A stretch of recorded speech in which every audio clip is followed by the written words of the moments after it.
Hey y'all, welcome to Life with the Lindseys. My name is Heather. And what's up, yo? This your boy Cornelius. Yes, I'm so excited you landed on our podcast and your life is pretty much going to be changed. Yes, man. If you're looking for something real, relevant, and authentic, then you landed on the right place. Hey, here's the thing. We about to get going right now. So y'all tune in, buckle up, sit back, get ready for the show. Here we go. What's up, Life with the Lindseys people? Hey, y'all. How y'all doing? Happy Friday. I just finished eating. What's up, y'all? I'm excited about today. Today what? What happened today? We're talking about expectations. You know, I like that topic because your girl has a lot of expectations for everybody and everything. Come on. And I have a lot of expectations for myself, and I can be very hard on myself, you know? So I think we should talk about expectations. And talk about specifically expectations. Let's talk about expectations in relationships, but specifically in our marriage. Oh Lord, Father, be offense. What, baby?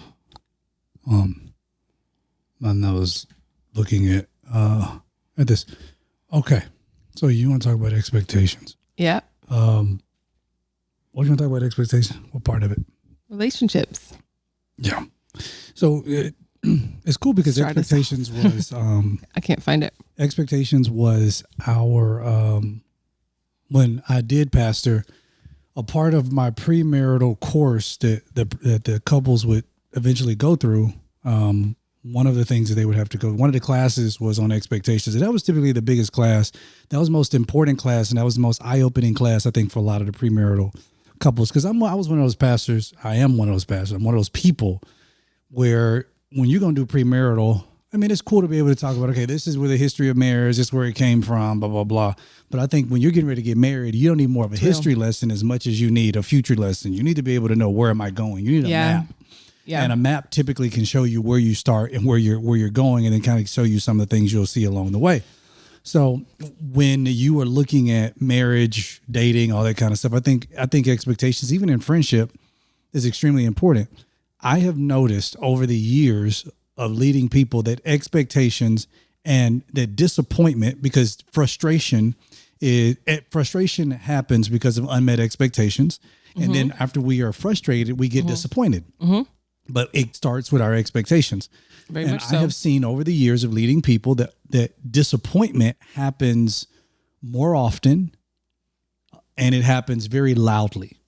So depending upon your friendship, your marriage, your relationship, your dating, whatever it may be, when you are disappointed, oftentimes it happens extremely often. And then a lot of people respond differently when it comes to disappointment. I think that's a big reason of why people leave a church. Oh, I'm disappointed. My expectations weren't met. I felt like the pastor should have been a father figure to me. I felt like the first lady should have hugged me more and paid more attention to me. But we don't realize that we've got layers of unmet expectations in our life over the years that are layering up. And then as we grow older, we begin to push those expectations subconsciously on everybody around us. Right. And we don't realize that our issue is not them. It's a deeper rooted, unresolved trauma in us that we've just haven't faced yet. Yeah. And we are projecting those things, because what we'll do is we'll say, well, I want to feel loved, or I need a father figure because maybe I didn't have one. So I'm looking at the person who's on the stage and I'm assuming this person can be a father figure. You're going to finally rescue me and make me feel good about myself. And then because I feel like I need to be rescued in this moment. I feel vulnerable in this moment. I feel like I'm opening myself up for help. And now I will start doing things subconsciously, maybe, and even consciously, I'll start doing things that will ultimately try to get your attention. Yeah. That you can approve of me. Look at what I did. Am I doing a good job? Do you like me? Wow. Do you not like me? And then when you do not meet my expectation, because maybe, I had guys who were at the church who graduated, and their expectation was that I was going to be hoo-hurrah for them because they graduated. And for me, I'm like, I dropped out of college. I'm not a big congratulatory. That's not me. I'm not going to, it's like you did it, but I almost look at some of people. I'm like, why, So in my head, that's how I think. Yeah. Their expectation was, I expected for you to be there, and I expected for you to rally for me, and I expected for you to do this. And I'm just like, well, that's not me. And so they got upset, but that's what people do. And then the same thing happens in marriage. Oh yeah. You have an expectation, it doesn't get met, and then you get frustrated by it. And then instead of communicating it, you suppress it. and then you get upset and you get mad, and then the layers just the attitude comes into play, and giving you the side eye, and I'm not fooling with him, and you texting your girlfriends and on the group chat, and you're like, this ninja again. You know what I mean? He don't care nothing about me. He don't. Right? Yeah. I cook, I clean, I work, I do all this stuff. When he gon', it's like we begin to, and it's like, meanwhile, your spouse is playing video games. They're like, I don't feel like fooling with her. She mad again. I don't even know why she mad. I don't know what I did today. You know what I mean? And that's real. It's a cycle. It's a cycle of unmet expectations over and over again. And I think it's so important that you start to voice those and communicate those expectations, to ask yourself, are these legitimate expectations? Because the thing that you posed about the graduation, as you were talking, it made me think about those men that were young men when they were boys, and maybe daddy didn't show up for their soccer game, or daddy didn't show up for their football game. And then all of a sudden now you triggered them. Mm-hmm. And now all of a sudden they're like, it's you're my, and they're looking at you as though they're looking at their dad. And I become the bad guy. Right. Because dad is no longer in the picture. So you can't be mad at dad anymore. Yeah. So, you have to go to the next person. Yeah. So now I take the fiery darts that were meant for the wicked one, and I take the fiery darts from daddy, the wicked one, and everybody else who didn't meet your expectations, and now they all come towards me. I remember I had somebody on my team at one point, and she just kept, I don't know, she was just very emotional. She kept dropping the ball. I'm like, what is going on? What's happening with you? Right? So I kept calling to my office. I'm like, hey, what's going on? I connected her with my therapist, and she was going to therapy sessions. And I'm like, man, there's something deeper going on. Show me, Lord. And so I called her into my office one day, and I looked at her and I said, I'm not your mother. And she just started bawling her eyes out. So what happened is she had not so great relationship with her mother. And so she came and had this idea like, well, Heather's going to be able to heal these broken places in me.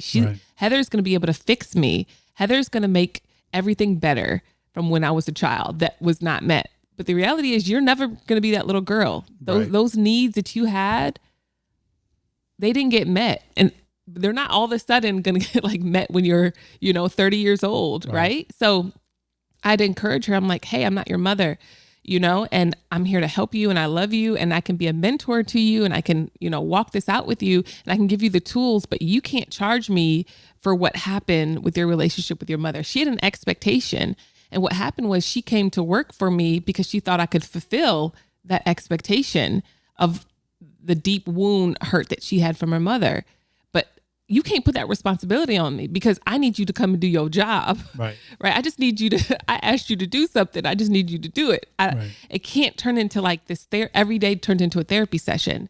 And so I quickly realized okay, there's deeper rooted things here. So we definitely got her the help that she needed, but that's real. And that's where the map comes in, because you have to be able to connect it. And unfortunately, a lot of times, a lot of us, we don't know where to connect it. So if you notice, we talked about a lot of different relationships. So that's an employee type relationship that happens a lot. Yeah. It happens a great deal in churches because you have an expectation that first lady is going to be mom to me, because now you're calling her mom. You're expecting for pastor to be dad to you because for some reason he wants you to call him daddy. And, but then you also have friendships where you have an expectation that we are friends. So as a friend, you're going to talk to me and you're going to call me and you're going to be there for me, and you're going to, so you have an expectation even as a friend. So you have all these different expectations, and you want somebody to meet those expectations to meet you where you're at. And I love something you said earlier. It's like, well, no, I need to take my map and go back to those places where there are deep wounds, and I need to heal those first before I can begin to move forward. No, that's real. It's real because it's like, how many relationships are ending, how many marriages are ending, how many things are ending because of unmet expectations. You guys just can't get along. You can't figure it out. Yep. But it's like, you guys have to slow down and go back, and you got to trace those triggers. Like I had womb trauma. Like I've had to do deep work, and I continue to do deep work every single week. Right. To work through my womb trauma that had nothing to do with me. Right. Like I was literally attacked in the womb from, abandonment, rejection, all those different things. And so when you have womb trauma like I do, you'll go into a marriage with an expectation that you are going to be, this fantasy where you're going to make everything better that happened to me the past 27 years of my life. When we first got married, I'm like, you're going to fix it all. You're going to make it all better. At least you're supposed to have an expectation. You're supposed to fix these broken places. Now, don't get me wrong. I think marriage has a great opportunity for healing and all that other stuff. But my soul mindset can't be like, oh, you're going to fix me and you're going to fix my childhood trauma, because you can't. Right.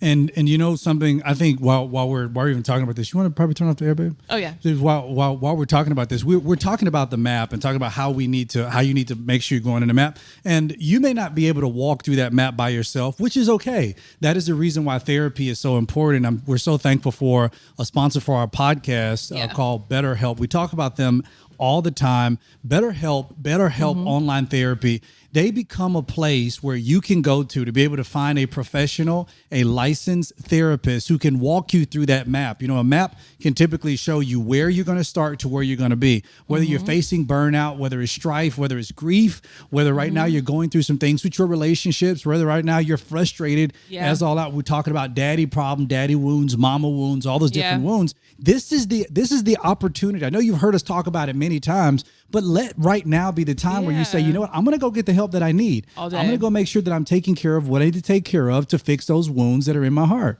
Definitely, y'all. Now, BetterHelp has customized online therapy that offers video, phone, and even chat sessions with your therapist, so you don't have to see anybody on camera if you don't want to. Now, our listeners get 10% off their first month at betterhelp.com/Lindseys.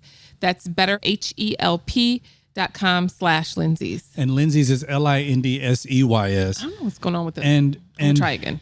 Okay. And so, I think now we can kind of segue into, going into our marriage. We've talked about it before. We've had conversations about our marriage and stuff like that before. But I think kind of giving the people an idea of what that looked like, because for our marriage, it's real. It's like we need to be able to, we came into the marriage with expectations, and I shared them. I shared them in my book. I wrote a book called So You Want to Be Married, and I wrote a chapter on expectations. Baby. I want to hear your expectations. And I also wrote something in my book, Imperfect Family Man, and that's something we have to talk about. The expectations of what we had in marriage, but then also the expectations we had when we became parents. Yeah. An expectation of what kind of parent I would be, or the type of expectation of the kind of parent you would be, or the expectations you had of me as a father. So it's like we had all these expectations. So I want to hear your expectations. What you mean? All right, I'll just share mine. Okay. I'm going to share mine first. Now, my expectations are not realistic, but when I first got married, this is the idea that I had of marriage, this fantasy, right? Now, my expectations were we weren't going to fight. I remember that. That. No fighting, no arguing. That. My expectation was we're going to fight. No. We're going to have conflict, because conflict means that we're communicating. We're going to bring about a resolution. Nope. I was a runner. It's going to make us stronger. I was a runner. I shut down at conflict. Yeah, I remember you ran. I don't like talking about it. Even to this day, like I'd be like, you'll talk and pour your heart out. And I'd be like, well, I don't know what you want me to say. Yeah, you always say that. You'd be like, well, I don't know what you want me to say. And I'm like, oh, you talk to all these other people. You talk to me. Shoot, you sit up in this bed eating your little vegan crackers and drink your little vegan smoothie. You sit here and talk to me. You turn off this dating show and talk to me. Right. So I've learned that, it's okay to have healthy conversation. Healthy conversation has conflict at times. Yeah. It's okay. We're not going to be perfect. And I had this idea that we were going to be like this perfect marriage, perfect couple. We never got into a fight. We never argued. That was my main thing. That was the first one. The second one was that we were going to have sex like 10 times a day. Did you know that? Did I tell you that? You told me that. You told me that. I think I had an expectation. You were running me thin. That's all I got to say.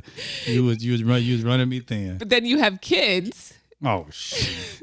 And then you like, and then the kids are in the bed. In the bed with you. So now you. I mean, but we've done a good job being creative. We've done a good job being creative. We just move the kid out the way.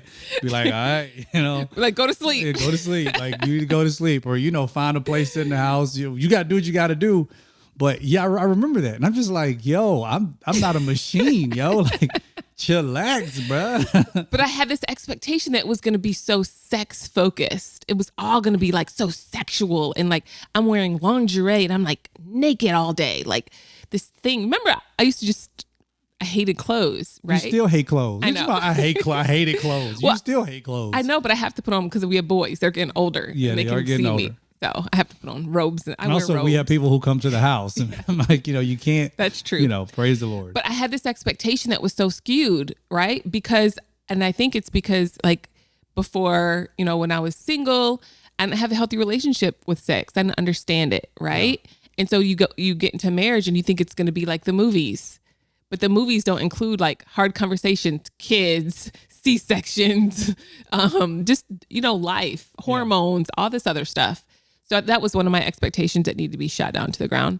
Another one that I just didn't realize was that another expectation that I had that I thought, going into ministry means that it'll just be great and we'll never have conflict. Oh, because we were in ministry? Right.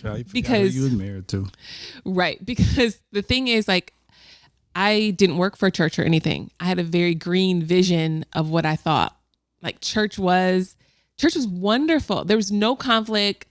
I mean, every now and then people are going to be petty, talk about you, whatever. But if our goal is to like love Jesus and tell people about him, we're only going to thrive in ministry. Like we're never going to have any hard times. No one would ever talk about us because like we have pure hearts and we're like good people. Yeah. And you have this idea that if you do everything that you know to do by the books and you do everything right, that everybody be okay. Everything will be good, right? Yeah. That was my expectation. Yeah. And then it didn't happen. And I'd be like, I know people that are scamming they church, right? And I'm like, we did things by the books and we got accused. Oh. And that was wild to me because it broke my expectation. Yeah. Because I just thought as long as our marriage is healthy, as long as we're happy, as long as we do things by the book, as long as we love people, we'll be good. Yeah. See, I didn't have that expectation because I remember when we got married, I was always like, we would get in an argument. I'd be like, I want to pop your happy bubble. Life isn't happy. Life is rough and it's hard and it's this. And even when we got into ministry, I didn't have an expectation everything's going to be good because I worked in a mega church with a mega pastor for almost 4 years. So you saw him getting sued left and right. God, I saw the nasty of the nasty of what happens behind the scenes. And I was just like it was eye-opening. It was just like, this can't be church. This can't be the same Christian faith that we claim to have. And at times I felt more at home with people outside of the temple than I did with people inside of it. So I didn't have that expectation. I grew up in an environment that was extremely confrontational. Extremely confrontational. And then I grew up, and then not only that, but the Black community that I grew up in, y'all was aggressive, extremely confrontational, y'all was extremely aggressive. And so, I grew up in that type of environment. So of course, that's what I became. I became very confrontational, very aggressive, because that's what I felt like, that's what I grew up in. I didn't grow up in an environment that was like very safe, nurturing, very nurturing. You know how I am with the kids? Yeah. That's how my mom was this whole time, like the whole time. My dad, I didn't have that. And my dad was like not a huge disciplinarian. Yeah, I didn't have that at all. So, I didn't have that. So it was like, I had a great relationship with my mom, but I didn't have that. Let me send it. I didn't have that with my dad or anything. So when it came time for me, or with anyone really in my family, besides the nurturing aspect that I got from my mom in some ways, but it's like I go through that. And I'm just like, so what were your expectations of me as like a wife? Like what other expectations did you have? That you was just gonna be cool and chill out. Those are like, but I say that to you all the time. I'm like, yeah, just chill out. Like just chill. I don't know how to chill. I know you don't know how to chill. Like, everything was like, I remember when I came home. I remember I came home from work, and you would be at home because you work from home. And I would come home from work, and I've been around people all day in church. And you're an introvert. And I'm an introvert. So it's like, I have to be with my boss. And then on church days, I had to be around the people at church because I went straight from the office to go worship, to go inside the church. And I didn't want to listen to the Bible study because I was sick of the church people, because I knew about all the church people who were standing up waving their hands, who just sued the pastor in the church. And I'm just like, so-and-so, like you know, so I saw that, but I would come home and you just be like, yeah, let's talk and let's do this. So happy to see you. You know, and it was like, cool, but it's like you made these dope meals, but then like I found like the negative, and I'd be like, well, all the dishes in the sink. Like, why you use every dish in the kitchen to make that? So it's just like, and I'm like, he's so negative. I'm up there like cooking. The house is like pretty much clean. Like I'm gonna need him to calm down. But I was like, but that was the focus. So I had these expectations that I think on the opposite spectrum. So they were more negative. My expectations probably skewed more so towards pessimism than optimism. Got you. Yeah. Skewed a lot more towards pessimism I didn't get it, than optimism. But nevertheless, you know, while we're talking about marriage, talking about family, talking about legacy, it's important for us to talk about life insurance, which is why we're very thankful for Fabric. So it's time, parents, it's time to finally cross off one of the most important things on your to-do list, and that's life insurance.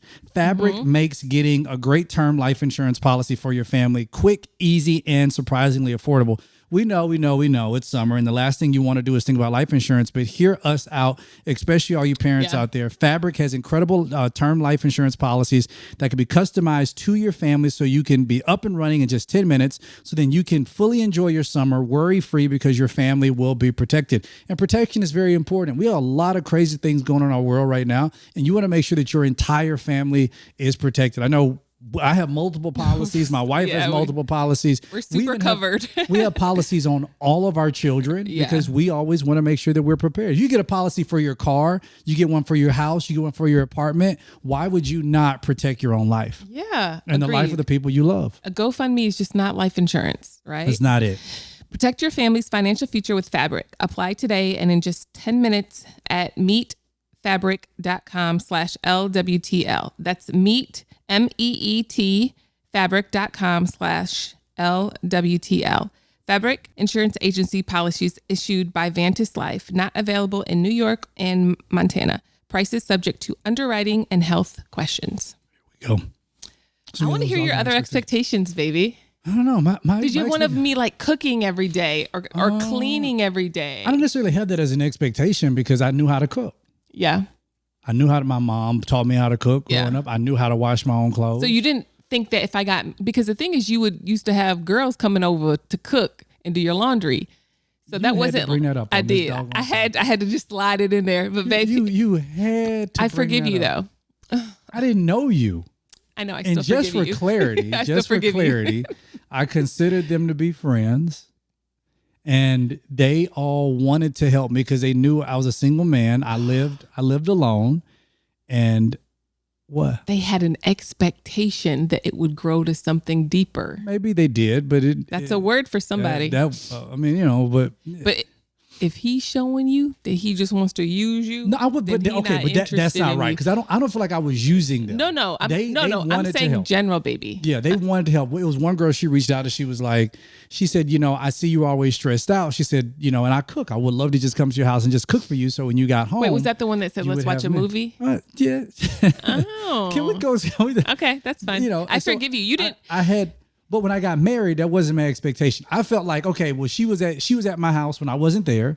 She cooked. She would cook and clean and stuff like that. Or she would come over. She like helped me wash my clothes and stuff and fold them up and put them away. So you had expectations, but they were negative. They came over to help. But like, I'm talking about our marriage. No, that's what I'm talking about. With our marriage, I think most of my expectation was I was so focused on protection and providing and being the leader that I didn't have an expectation like she's gonna always wash my clothes. Yeah. Because I knew who I married.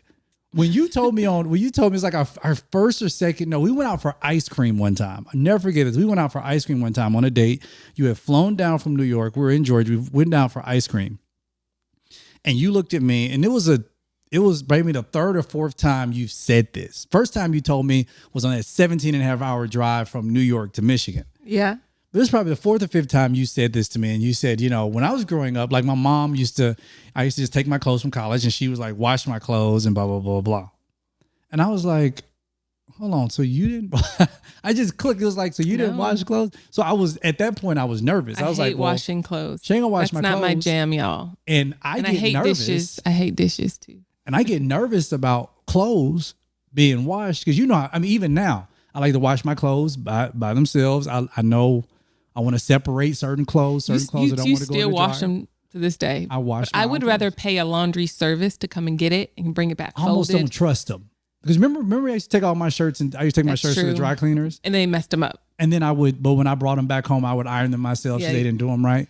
I don't care about any of that stuff. But that was a part of my expectation. Hey, will you iron my shirt? I'm like, I'm not the best ironer, but I can. To iron one of my shirts, and I was like, I am. Because you didn't have the iron hot enough, and I was like, I don't know how to. I mean, I know how to do this. I know, and I was like, you got some starch because I saw it like and you spray it down a little bit, but I don't like to do like domestic things. I'd rather like I'm a businesswoman, so I would rather pay somebody to do those things. I have no problem with that.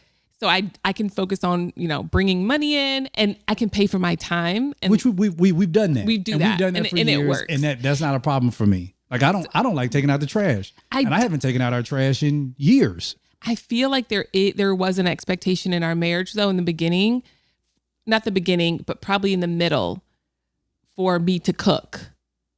No. You would expect, I felt the expectation. Like I have to provide dinner fresh every night. I remember I used to tell you all the time, like, yo, just chill out. Like, it's not that big of a deal. Because before we got married, like, it was bad. Like, I mean, I would come home from work. I would throw a Tostino's pizza, throw it in. I mean, I was a single guy. I was living in a 2-story house by myself, 5 bedrooms. It was chill. But I'd throw a Tostino's pizza in there, run upstairs. I would take me a shower, come back downstairs. The pizza's cooked, probably burnt, didn't matter. Took it, rolled it up like a cigar, ate it.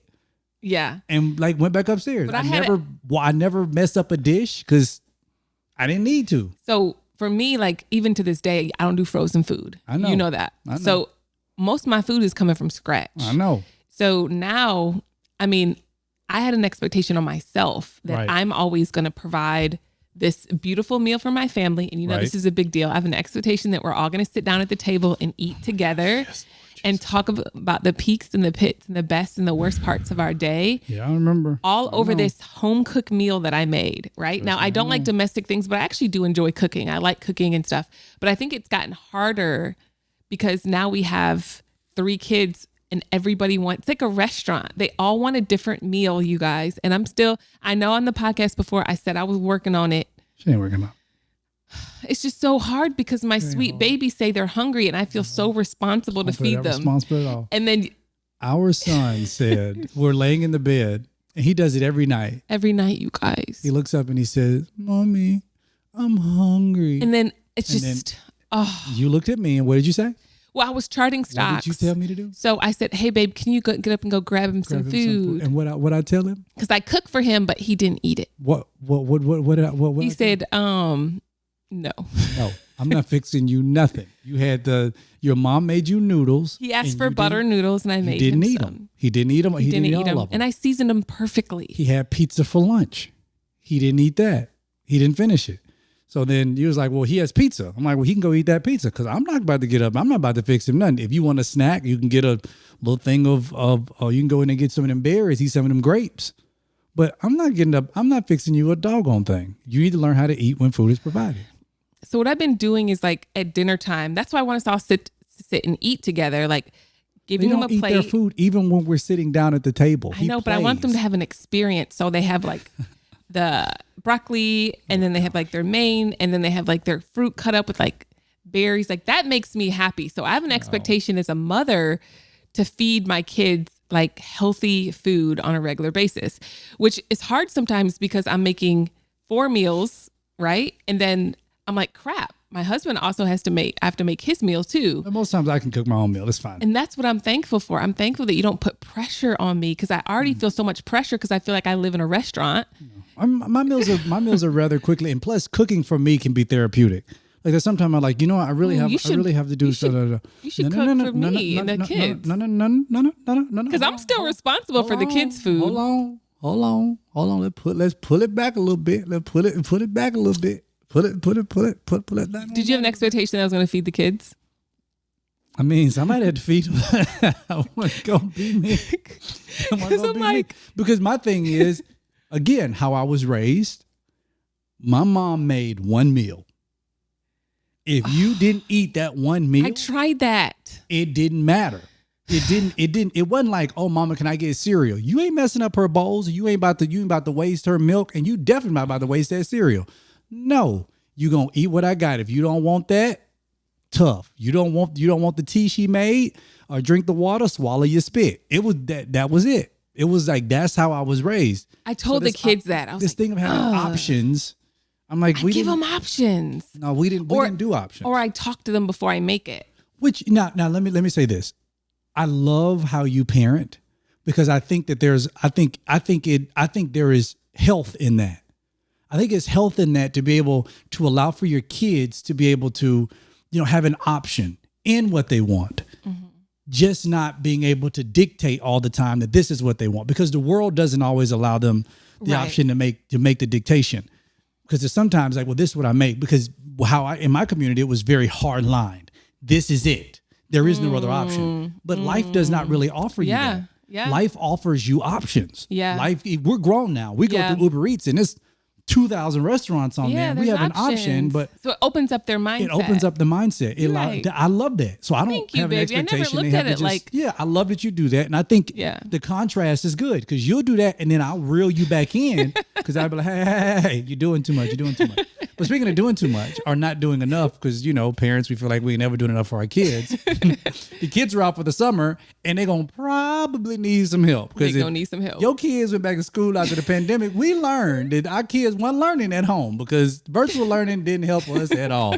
So when you're talking about coding and gaming and all that kind of stuff, Varsity Tutors is where it's at. Varsity Tutors offers 1 week long small group camps on fun educational topics. Kids get all the benefits of summer camp, learning new things, making new friends, exploring their favorite subjects, but they do it from the convenience of your house. Close them in a room and let them go. Yes, the online format means that the kids make friends from across the country, get access to really engaging camp leaders, and the parents don't have to drive them anywhere or pick them up, which saves money. Gas. On gas prices. I told you to get a Tesla, but what do I know?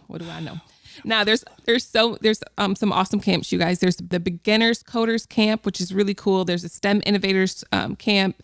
They also have a partnership with Monopoly that teaches your kid about personal finance and business. How cool is that? That's so amazing. So go to varsitytutors.com and use promo code LWTL at checkout to save $50 on any summer camp. So right now, your parents out there, you're probably searching for a summer camp for your kids. Gas is getting really expensive. You don't want to drive them, drop them off. You can do it right there from your house. Or they're gonna go to the grandparents' house. They can do it there. They can go to their babysitter's house. They can do it there. Babysitter come over and help them do it. But go to Varsity Tutors. That is VARSITY Tutors, TUTORS. varsitytutors.com and use promo code LWTL at checkout to save $50 on any summer camp. Yeah. So I guess now we can kind of segue to the part of, so now you have all these expectations. You heard the expectations that we've had, but now this is a place where we've come and talk about expectations. And you want to kind of share? Yeah. We have reality checks. So I'm a planner. Anybody that's listening right now that you're like me, where I plan my kids' life, my life, and my husband's whole future. Everything's organized, everything's structured. I got it all figured out, you guys. I just need you to show up. And I can do this around birthday party time. I can get a little crazy with birthday party time. Planning trips for our family. I try to do it all, and I run myself into the ground. And so something that we've decided to start doing is reality checks. So we've done it before, but yeah, reality checks. Yeah. Tell them about it, baby. So reality checks, it allows for you to check your expectations. So let's give an example. We're getting ready to go on a family trip, which this has happened multiple times. We're getting ready to go on a family trip. So it's the two of us and it's just the 3 kids. So we're ready to go, and we are trying to figure out, well, not we, I take that back. My wife is determining everything that we're going to do while we're gone. And it's important for me and my wife to be able to sit down to talk about our expectations, because I will see her packing a Bible and books and an iPad and a laptop and other things. I'm just like, what is that for?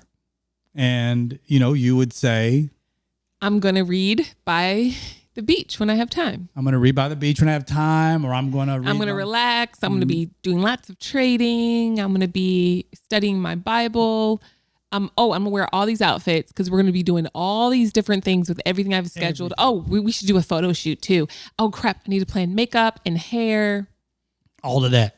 And so that gives me an opportunity to be able to come back and be like, hold up. So remember now, it's just the two of us and we got 3 kids. And our 3 kids. We ain't got no help for you. You know how our oldest going to be. I mean, we already know that. Our oldest he's going to be Logan. You already know how Taylor's going to be. You already know how Roman's going to be. And I don't think we're going to really have time for you to read your book. I don't think you have time to read your Bible. Well, I want you to have time to read your Bible, but that means that you're going to probably have to wake up really early before everybody else does. And nobody cracks dawn like Logan. That boy's he's up at 5 a.m. Logan's going to be up with Jesus.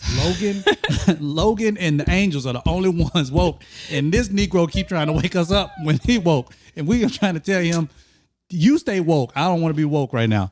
But we already know how that goes. So it's like, when we talk out the expectations, a big one. So for me, my expectation may be when I get there, I'm taking workout clothes because I want to go to the gym. I do want to work out, and then I may see my wife and kids packing pool clothes because they love going to the pool. My wife loves to lay out. Mm-hmm. The kids want to stay in the pool all day. I don't swim because I can't. I don't mind laying out. But it ain't like the biggest thing for me unless it's just me and you together. And then we laying out and I'm getting me a drink or get some food or something. But when we talking that stuff out, talking out the expectations, gives an opportunity to say, okay, reality check. When you can say to me, reality check, babe, remember we're going to have 3 kids. I think you're packing too many workout clothes. So you're probably not going to be able to go to the gym every day. Yeah. Or if you're going to go to the gym, remember you have to go to the gym really early, around 6 or 7, because blah, blah, blah, blah, blah. Or remember, we're going to be going to blah, blah, blah, blah, blah park. And then that's when we have our conversation because, I'm introverted. I don't like a lot of people and a lot of crowds. And be like, hey, babe, let's do something that's a little bit less crowded. Yeah. Like, let's go to the mall, but let's go to the nicer mall that may be 45 minutes away. And let's go to the not crowded section of the mall. Yeah. And let's just, let's maybe eat around in that area. But it helps because I had a whole photo shoot planned on this 2-week trip we're taking with our family. And after we had our reality check, I realized that's not a good idea because we're going to be trying to do this photo shoot. I'm going to have to get makeup and hair done. And we're not going to have any help with the kids either. Mm-hmm. And we're going to be trying to do everything after just landing. Right. After just landing the night before. The kids are going to be tired and cranky. Why don't we just reschedule the photo shoot for another time? Because what happens is we would barrel through and press through and do those things and be mad at each other, stressed out, overwhelmed because we have all these expectations for this perfect shoot.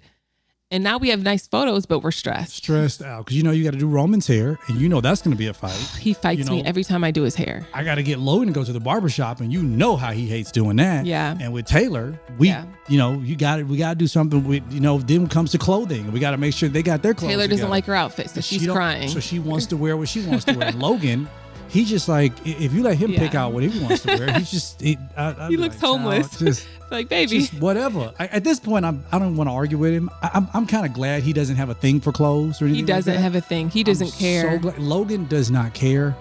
I'm really glad about that. He don't have a thing for shoes or anything. He doesn't. Shoes are expensive. Yeah. I have a thing for shoes, and that's all we need. We don't need him to have one.